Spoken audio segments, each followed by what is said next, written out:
Hey everyone, I'm Anthony. Welcome back to Vegiverse. Have you ever felt like you're drowning in information, but starving for wisdom? You scroll through endless feeds, watch countless videos, and read a dozen headlines. But at the end of the day, do you feel smarter? Or just more tired? What if I told you that this feeling isn't your fault? That the very systems we use to get information are actually making it harder for us to think clearly? Today, we're talking about a huge, hidden problem, the erosion of critical thinking and the rise of what some thinkers are calling collective stupidity. Now, that sounds harsh.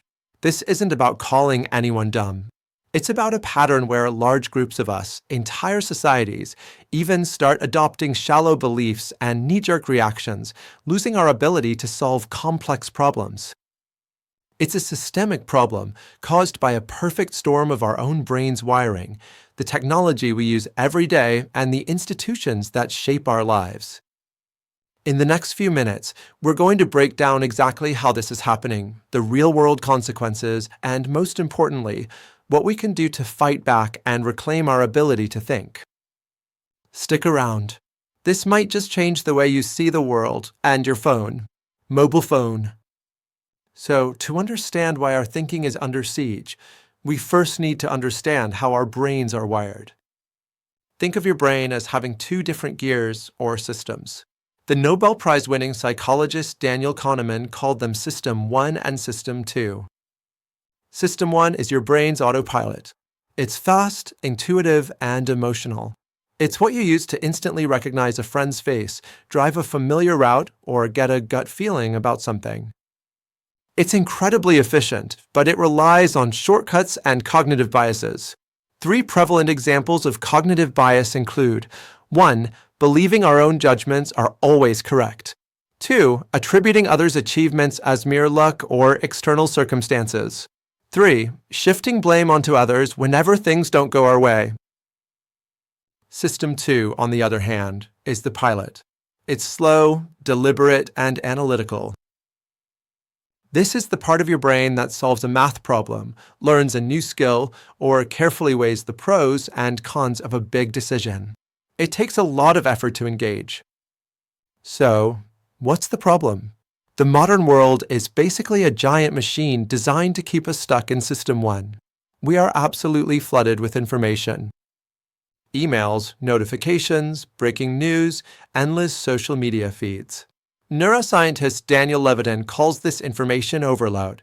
Our brains simply can't handle it all. So, what do? We take shortcuts. We rely on those fast, easy, System 1 judgments. We skim headlines instead of reading articles. We react with an emoji instead of a thoughtful comment. We go with our gut because using System 2 feels exhausting. Our capacity for deep, critical thought isn't broken, it's just constantly being sidelined. But it's not just our brain's own limitations. There are powerful external forces that are actively pushing us into this state of shallow thinking. I'm talking about a triple threat: our social instincts, the algorithms that run our lives, and even the way our schools are sometimes set up. First, let's talk about social proof. Humans are social creatures. We've evolved to look to others for cues on how to behave. If you see a crowd running, you run too. You don't stop to ask why. Online, this translates to relying on likes, shares, and retweets as a signal for what's true or important. This creates echo chambers, where we only hear opinions that confirm our own, and groupthink, where the pressure to conform silences dissent. Why risk being the odd one out when you can just go with the flow? But here's where it gets really tricky. Our social instincts are now being supercharged by algorithmic design. The main goal of most social media platforms isn't to inform you. It's to keep you engaged, to keep you scrolling, watching, and clicking. And what keeps us engaged? Not nuance, not facts, not thoughtful debate. Emotion, novelty, outrage. A groundbreaking study from MIT analyzed over 126,000 stories shared on Twitter and found that lies spread 6 times faster than the truth.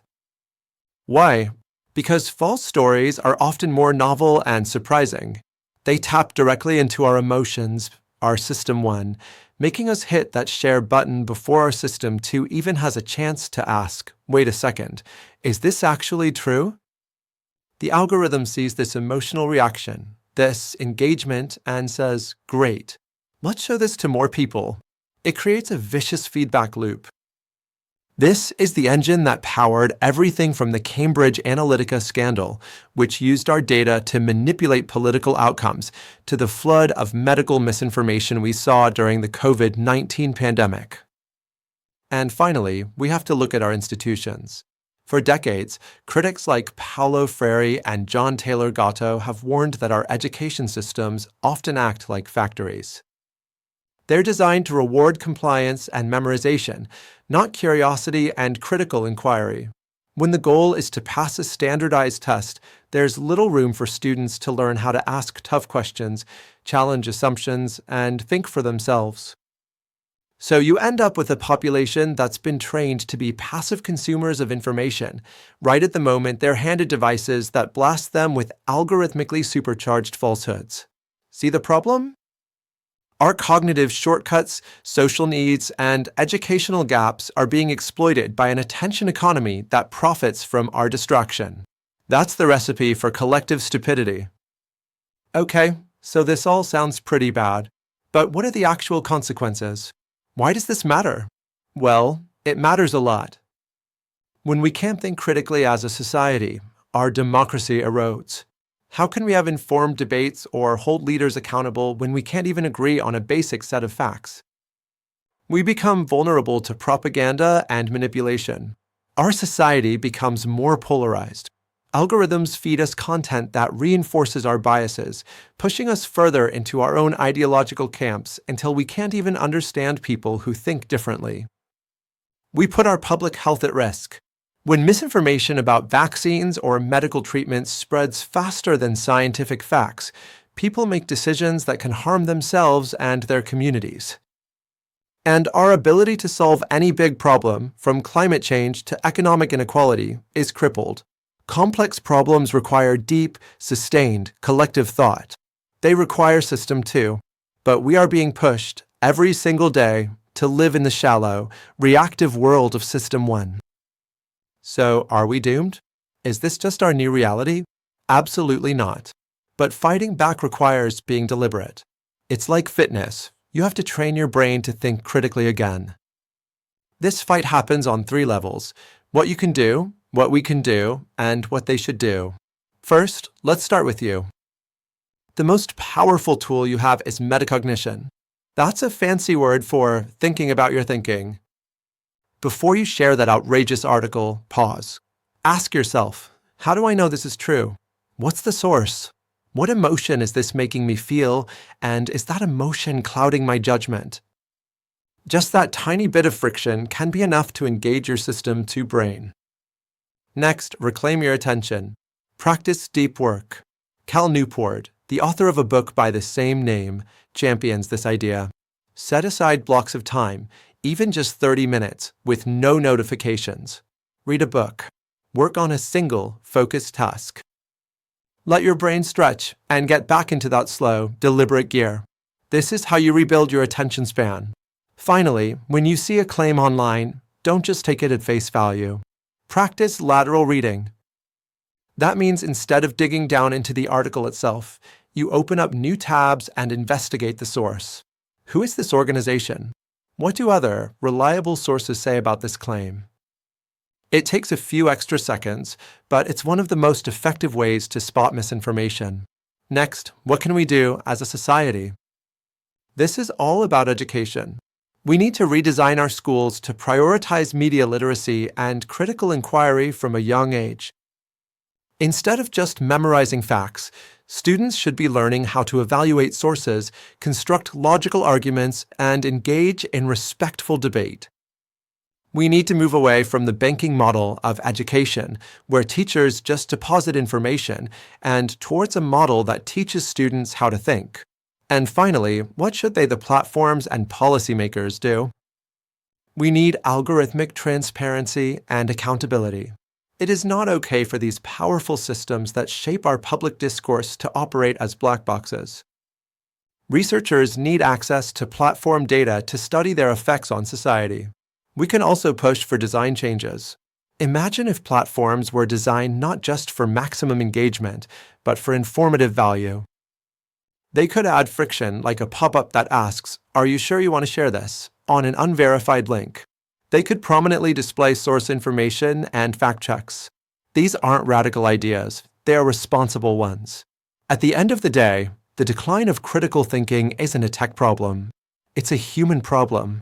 We have brains that are wired with ancient shortcuts, living in a modern world that is expertly designed to exploit them. The result is a growing sense of confusion, division, and what we've called collective stupidity. But the solution is also human. It's about being intentional. It's about choosing deliberation over distraction. It's about cultivating the habits of mind, as individuals and as a society, that allow us to think clearly, deeply, and together. Reclaiming our ability to think is the fundamental challenge of our time. It is both a personal discipline and a public duty, and it starts right now with the very next piece of information you consume. So, here's my question for you. What is one small step you can take this week to reclaim your attention and think more deeply? Let me know in the comments below. I genuinely love to hear your ideas. And if this video gave you something to think about, please like and subscribe for more deep dives into the systems that shape our world. Thanks for watching.